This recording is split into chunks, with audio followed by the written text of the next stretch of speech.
What's up, ladies and gentlemen? Brian here, Man and Barn, vlog number 10. Want to talk about Too Far to Walk again today. So, a part of my process in this treasure hunt has been when Forrest calls things out in any of the books, whether it be The Thrill of the Chase, Too Far to Walk, Once Upon a While, he seems to make these admirations, as they're sometimes called. And I've often looked into those, researched those, and they've kind of led me to learn a bunch of different things that are really very relevant to the chase.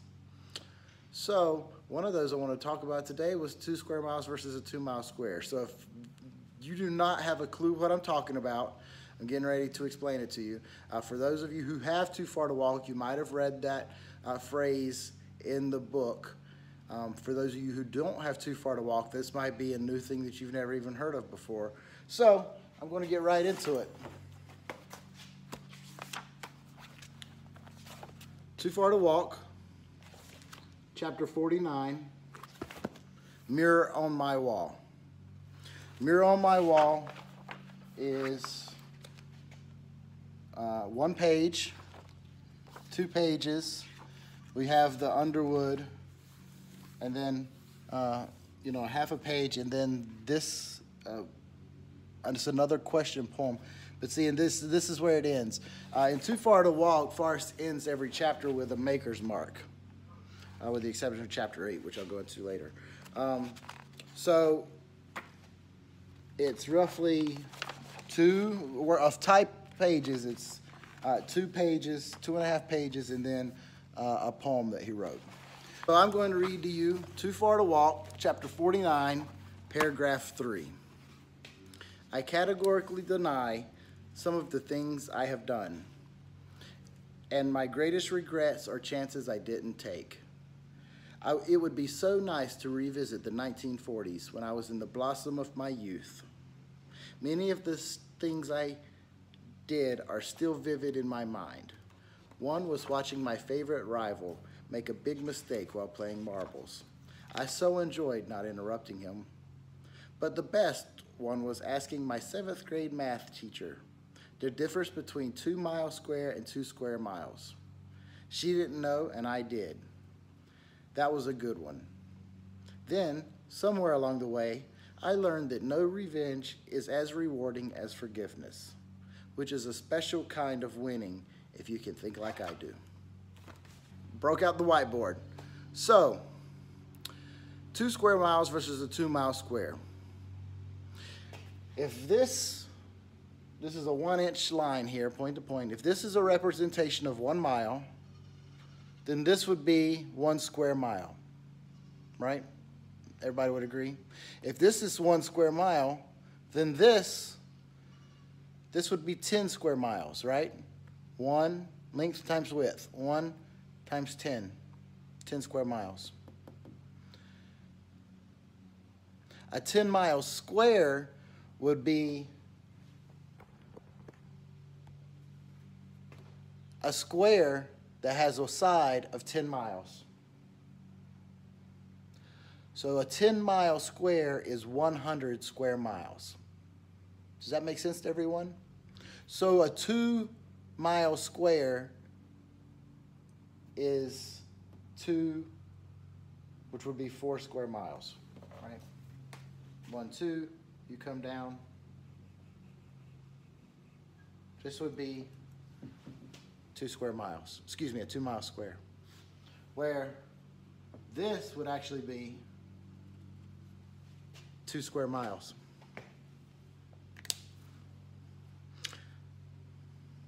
What does this have to do with Forest Fenn's treasure hunt? I don't know, but keep this picture in your mind for just a second. I'll be right back. So chapter 49 starts on page 255. It ends on page 259. The very next page after page 259 is a picture page with a tennis racket and Forrest's father, right, with a little caption here. What I've always noticed was interesting was this webbing and the tennis racket.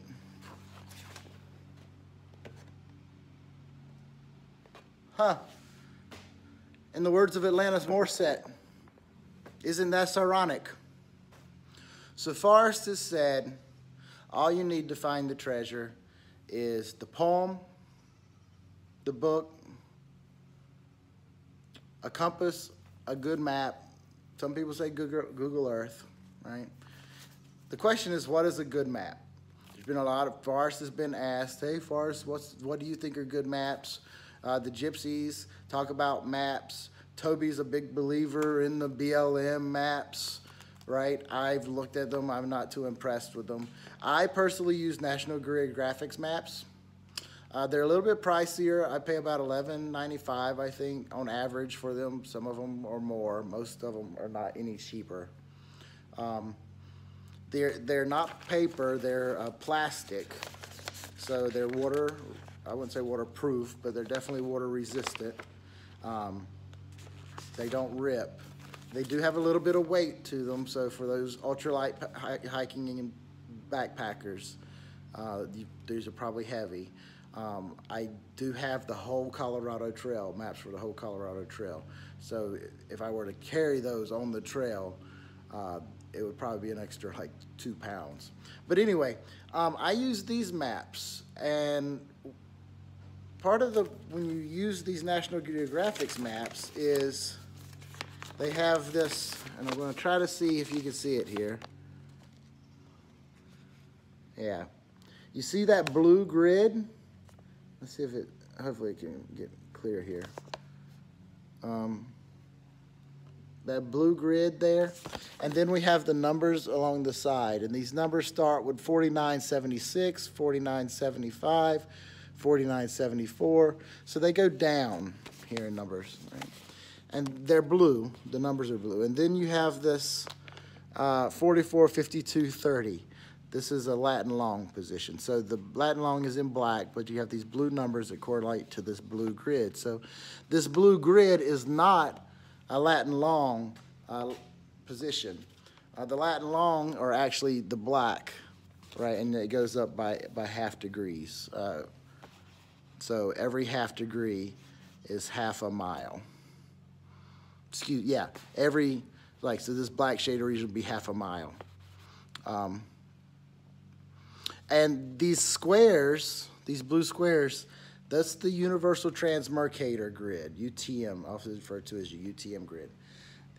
That is a grid that has been placed around the Earth, and it basically dissects the Earth into 1 kilometer squares.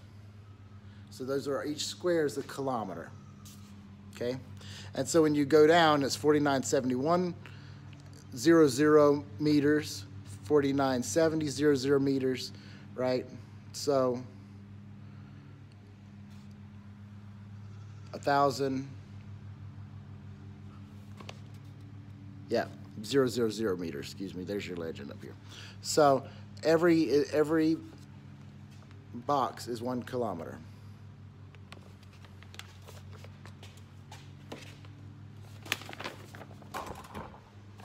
Oops. So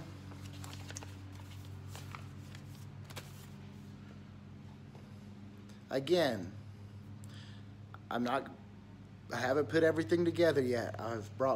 So far I've brought up 3 things to keep in your back of the mind and put arrows in your quiver of tools to use for Too Far to Walk. We've talked about the bullseyes. We talked about 2 square miles versus 1 mile square, right? Which in my mind draws attention to a grid pattern. The grid pattern then is reinforced with the last picture in the book with the tennis racket, which, by the way, I would also like to point out that I'm pretty sure that the golden arrow in this tennis racket also correlates to the magnetic deviation degrees that's listed for that area. So, Universal Transmercator on these National Geographic maps, if you look at the legends on these maps,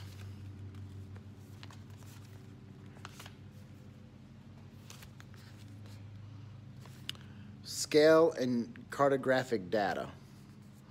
In the bottom, it tells you projection, UTM zone, 12T as in Tango, datum, NAD, 1927. So in my GPS, Garmin GPS device that I use for hiking, I enter in that datum into the GPS. That's something that's required in order to get the popular, I guess, magnetic deviation. I'm not sure what exactly they use it for, but you do have to have the proper datum in your GPS when you're hiking in the areas for these maps in order to get the proper. And every meter you walk, you know, obviously it changes. So if you use these National Geographic's maps or use the UTM function on your GPS, be sure you set that datum, right? I do not think this grid is related to lat long positions. I do not think there's anything in the middle of the chase that refers to lat long positions. So do not come at me with there's no lat and longs. I agree with you. I don't think anything is lat and longs. I think things are based off of relative positions from other areas. I'm gonna get your thoughts, your impressions on what you think, why Forest brought light to the fact of the grid pattern in chapter 49, right at the end of the book, and then reinforce that with a picture. Let me know what you think. All right, I've got to take this minute for a quick rant. What the hell happened this week on YouTube with the thrill of the chase? Wednesday, we had the panel discussion with the Gypsy's Kiss. They bring in Why Must We Go from Florida, who has been on a few hunts, but is mainly an armchair searcher, with this ridiculous proxy idea. Guys, in order to believe that there's a proxy treasure, you have to believe that the treasure is hidden somewhere where it's not legal to get. I don't think that way. All right, Forrest didn't put the treasure, he said he hid the treasure and it would be legal for anybody to get. If you don't believe that, then you've come up with this proxy idea in order to make the thing fit. So then you get the man alone who can't respect the chase enough to even call it the chase. He calls it the Fenn thing, like it's just a passing, fleeting, whatever. Oh, I'm going to take a break from this Fenn thing. You're going to take a break for 30 minutes while you sit there and read an email for somebody who doesn't like you, right? And then you're going to come out and start another video with, a lot of you were saying, that's like our president saying, a lot of people are saying, you get one email, it's not a lot of people. And then you've got these ideas because you can't make the you can't make the poem fit, your solve fit to the poem. So you throw your hands in the air, put your solve out there. I'm gonna go fishing. Decide to make a fishing video. You come up, you tell everybody, oh, I'm not gonna buy into the hype. I'm not gonna try to brand myself. Then the next video you put out, you got yourself spinning around in the middle of it. Sean, from the flip side, he comes up with this Saturday Night Live weekend review type skit routine. I don't even understand.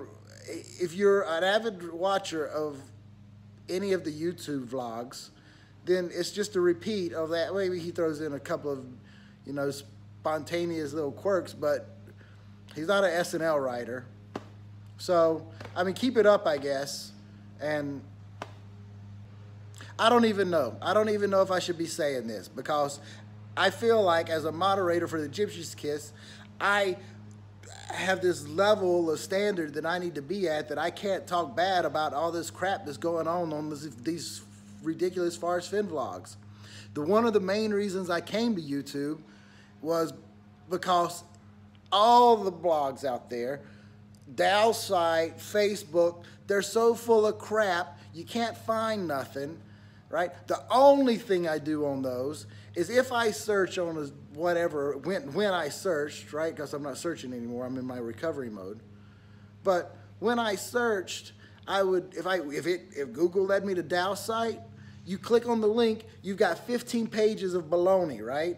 Or I shouldn't say, scroll down, right? Before it ends, you can't find nothing. So I have to do the search function in my internet browser, find what I was looking for, read it, be done with it. I came to YouTube. There wasn't a lot out there, right? I didn't even watch the Gypsies for a long time. Mike Cowling with Calazars, he put out the best stuff, and then all of a sudden it went to the wayside. And now everybody's jumped on the Gypsies bandwagon. I don't know. And I come out with a vlog, and I really didn't want to do it. I put it away for 5 months. All of a sudden, all this whole wave of now, don't get me wrong, some of you are funny. Some of you are really freaking funny, because I laugh at you all the time. Actually, what I should do, probably what I should do, actually I shouldn't say that. I'm not going to tell you what I'm going to do. I'm just going to do it, and you're going to see. Because, I mean, I don't know. Let's see who then jumps on the next bandwagon for Let's Talk About Once Upon a While, because everybody decided to go back to the beginning this year. Go back to Poem Purist and go back and read the book over and over and over. And let's ignore Too Far to Walk. And let's ignore Once Upon a While, because it's all a marketing idea. And there's a business plan. Yes, there's a business plan. I hope if Forrest is a savvy business person, he made a business plan. He had people involved. He had to pay money to people. This could have been a wash for him, but it wasn't. But that doesn't mean he set out the time to make sure that the chest was there for 7 or 8 years before somebody found it. All right, guys, my rant's over. Talk to you next time. Hope you enjoyed tonight's video. Be sure you smash that like button, comment below, subscribe, click that bell button so you get notifications when I put new videos up. I'll see you next time. Take care.